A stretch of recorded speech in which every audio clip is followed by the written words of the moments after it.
morning, Stoner Prairie. Today is Wednesday, January 27th.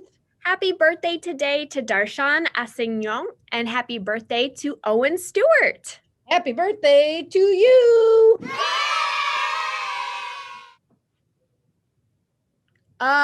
Ms. Musgrove, what are you doing over there?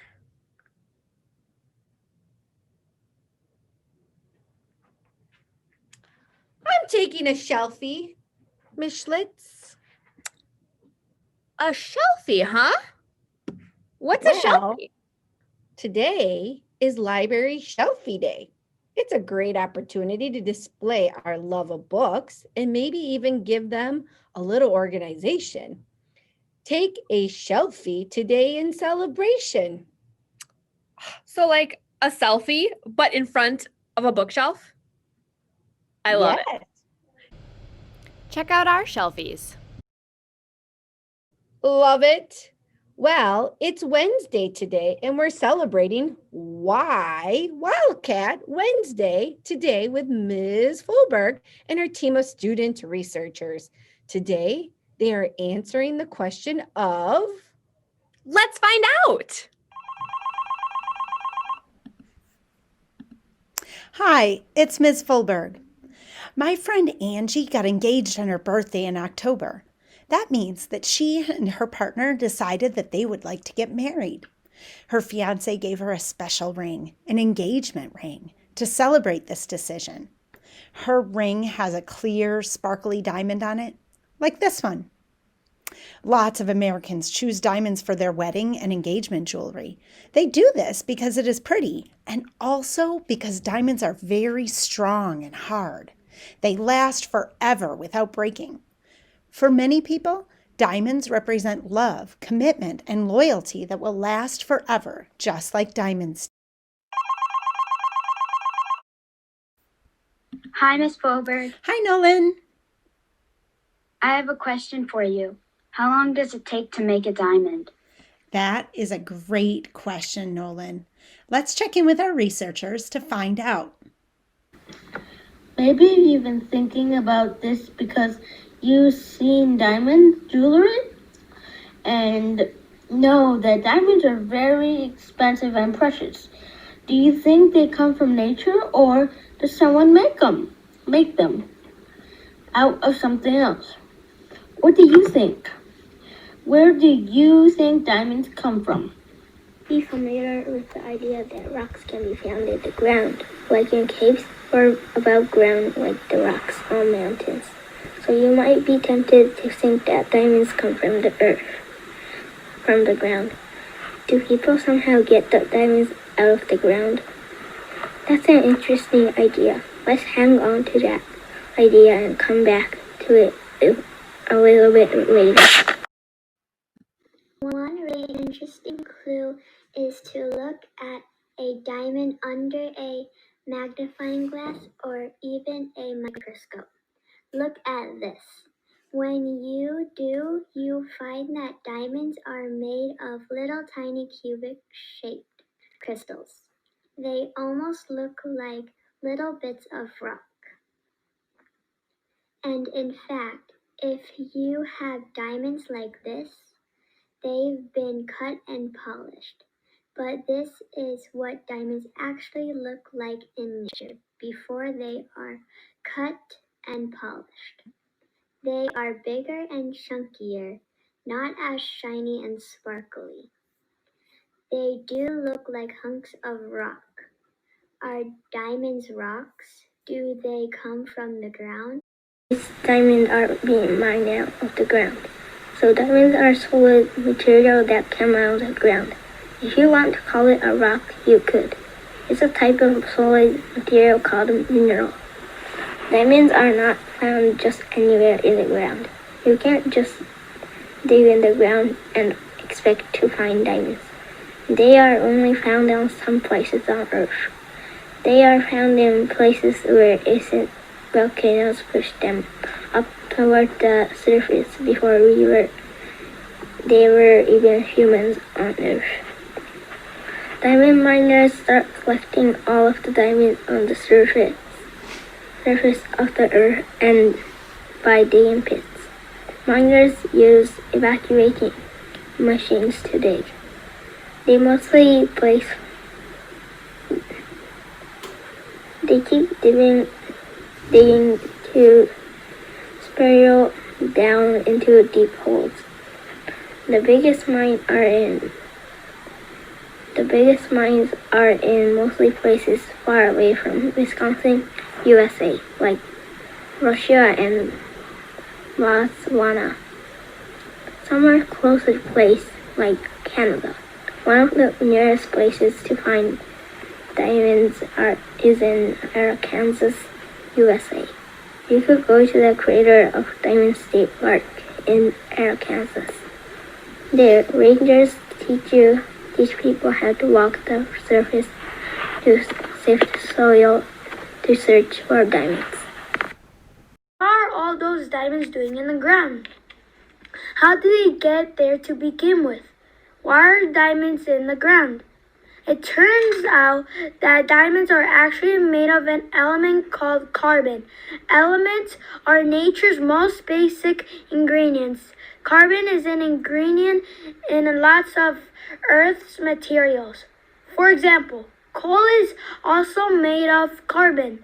But it turns out that charcoal has nothing to do with diamonds. Graphite is also made of carbon. The difference between the carbon in graphite and the carbon in diamonds is the way little tiny particles are arranged. Carbon arrangement in diamonds make them very hard. Imagine you are building a structure of K'NEX or Tinker Toys. You know that the structure will be stronger and more stable if you connect the parts with as many diagonal links as possible. If you build with lots of connections between the parts you're building, is less likely to fall over or to break apart easily. Well, that's how the carbon molecules are organized to a diamond. You might be wondering, where does the carbon come from? And how do they get in that structure? Well, there's a little bit of carbon in every living thing. When living things die, their bodies decompose and go into earth. This is a part of the carbon cycle. Underground, the carbon can form into a diamond.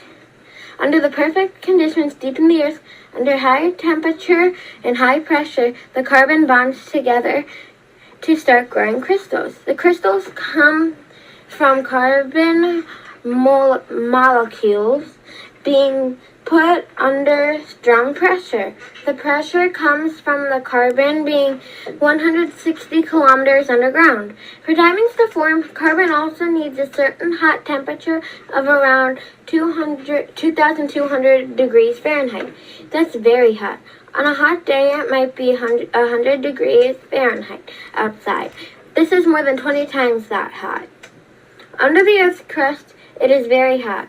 Think about it. Deep in the earth, there's lots of magma or melted rock, which is what we call lava before it erupts from volcanoes.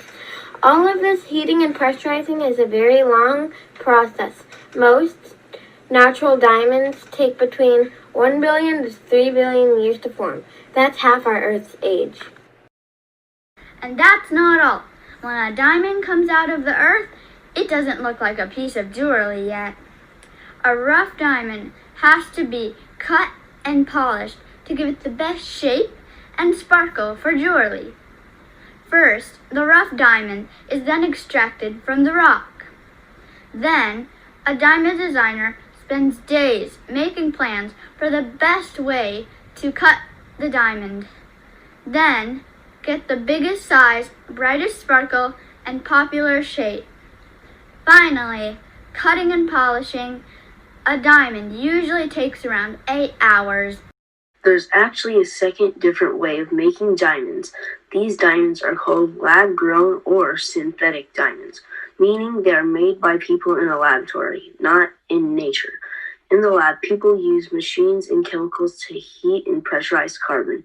This takes much less time than in nature. A lab-made diamond can just take a couple of weeks. In summary, the amount of time it takes for a diamond to form depends on what exactly you mean about a diamond forming. Lab-manufactured diamonds can be made in just a few weeks. Natural diamonds are made in a complex process that takes billions of years. In the end, diamonds are nature's hardest material, and this is what makes them so special. That's all for this month's question. Thanks, Nolan, for asking it. Well, this world is filled with incredible wonders. Now you can vote on next month's question. For the next episode, I checked my email and got 3 questions. When this video is done playing, you'll get to vote on one. Remember that you can also submit new questions for the following episode. Why did ancient people think Earth is flat? By Yutang Lin. Why do animals make different noises? By Abigail Siebert. How do animals survive in the sea? By Wilhelmina Chapman. Fascinating! Thanks for teaching us once again, Stoner Prairie scientists. Let's finish off our Stoner Prairie Scoop with our January affirmation. You ready, Ms. Musgrove? I sure am. You ready, Stoner Prairie? All right, repeat after me. It's okay to be awesome. It's okay to be awesome. I am awesome. I am awesome. It's okay to be great. It's okay to be great. I am great. I am great. When I work hard. When I work hard. And set my mind to it. And set my mind to it. I can do it. I can do it. I can do my best. I can do my best. I can be my best. I can be my best. Because I am my best. Because I am my best. Well, have a great day, Stoner Prairie, and don't forget to be safe, be kind, be responsible, and be a problem solver. Have a great day.